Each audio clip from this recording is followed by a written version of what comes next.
that we came up with was, what about this generation of children? It's after the war. They're not going to be affected directly by the war, but they're affected by the results of the war. And our hope was to give them a new beginning and a new future.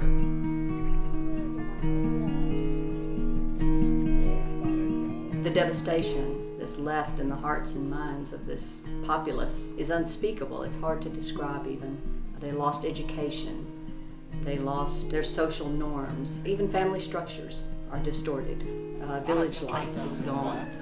From a lifetime, 20 years of war, they can't pull out of that on their own. And so we were fearing that the next generation of children would learn what they live in this environment.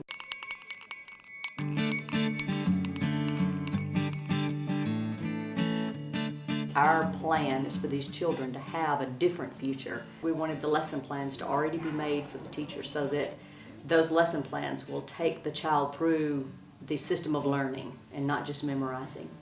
Because it was designed after a homeschool, we've had to contextualize it to fit Africa. So it becomes a totally African flavored curriculum.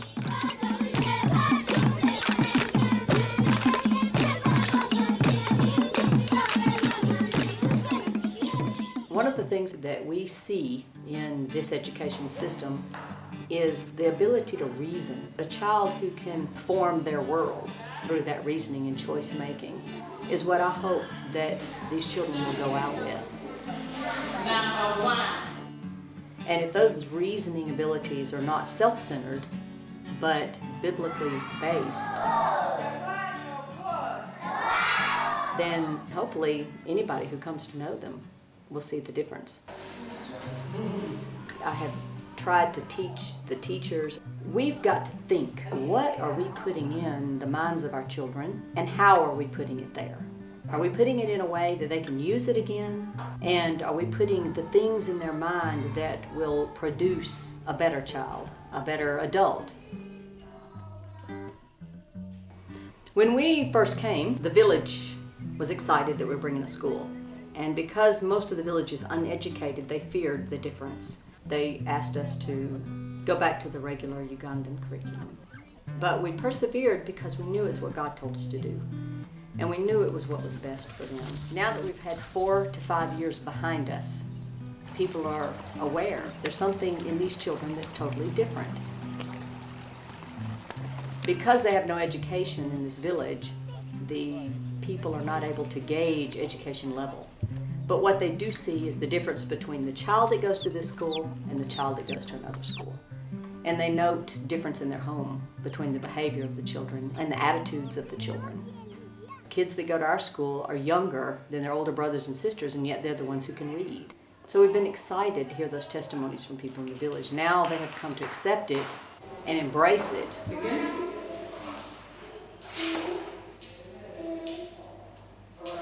They are able to speak English, they know Bible stories, they know biblical principles. They're able to read and write in English and read and write in the Acholi language. And most of all, they're able to reason and problem solve, which has been largely absent from the curriculum that's published here in Uganda. As we were registering the children for the first day of school, we got word that there was one little boy in line who was 9 years old.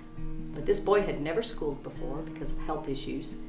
And he was standing there in line with tears in his eyes because he'd already been refused by the teacher and the headmaster, and yet he stayed and he was determined. And at first we thought it was the mother, but then we realized that she had even tried to take him to another school and he refused. He only wanted to go to this school. When she told him that they weren't accepted and he had to go home, he said, "No, I'm going to sleep here until these people take me."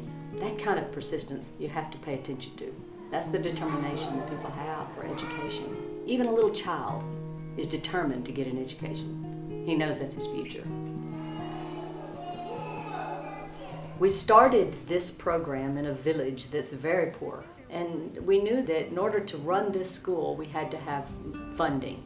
And the best way to do that was through sponsorship. Only a fraction of our children are sponsored, and we need many more sponsors. But it also offers the opportunity for somebody to be aware of the life of a child. It becomes a blessing to the sponsor. Not only are they helping to change a life, but they're getting to know who that life is.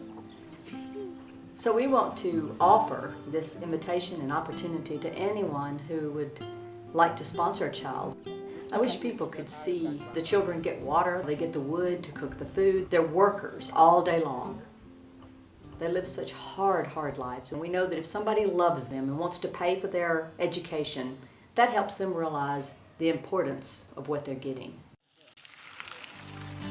It began here as a model, but our plan for this education system is to open other schools ourselves, buying a piece of land and building a school building. Those are fundraising ventures, tasks for churches to come together and commit to buy a piece of property and put a school in. It's better if teams come because then they get their hands on and they become involved deeply and they get to see the children and experience the joy that it's going to bring.